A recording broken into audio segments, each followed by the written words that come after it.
ನಮಸ್ಕಾರ. Twin city guide ನ್ಯೂಸ್ಗೆ ಸ್ವಾಗತ.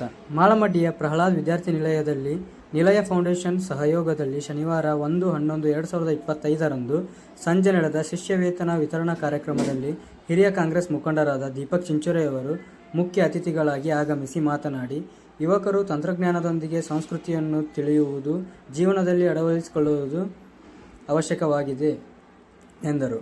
ತಂತ್ರಜ್ಞಾನದ ಭರಾಟೆಯಲ್ಲಿ ನಮ್ಮ ಸಂಸ್ಕೃತಿ ಸಂಪ್ರದಾಯ ಮರೆಯಬಾರದು ಮತ್ತು ಸಂಸ್ಕೃತಿಯ ಮೌಲ್ಯಗಳನ್ನು ಉಳಿಸಿಕೊಳ್ಳಬೇಕು ಎಂದು ಅವರು ಹೇಳಿದರು. ಕಾರ್ಯಕ್ರಮದಲ್ಲಿ ಕೆಇ ಬೋರ್ಡ್ ಸಂಸ್ಥೆಯ ಚೇರ್ಮನ್ ಶ್ರೀಕಾಂತ್ ಪಾಟೀಲ್, ಪೂರ್ಣಿಮಾ ಮುಕುಂದ್, ಶ್ರೀಧರ್ ಕಟ್ಟಿ, ಕೆಆರ್ ದೇಶಪಾಂಡೆ, ನೀಲಾಂಬರಿ ದೇಶಪಾಂಡೆ ಇತರರು ಉಪಸ್ಥಿತರಿದ್ದರು.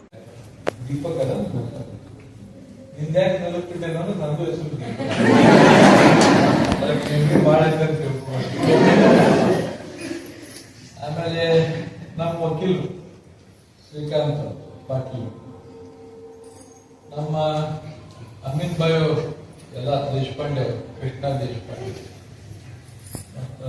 ದೀಕ್ಷಿತ್ ಅವರು, ಡಾಕ್ಟರ್ ಶಂಕುಟ್ ಅವರು, ಸಾದಾ ಶ್ರೀನಿವಾಸ್ ಅವರು, ಅವ್ರ ಹೆಸರು ಬಡೋದಾಗ ಹೋಗಿದ್ದೆ ನಾನು.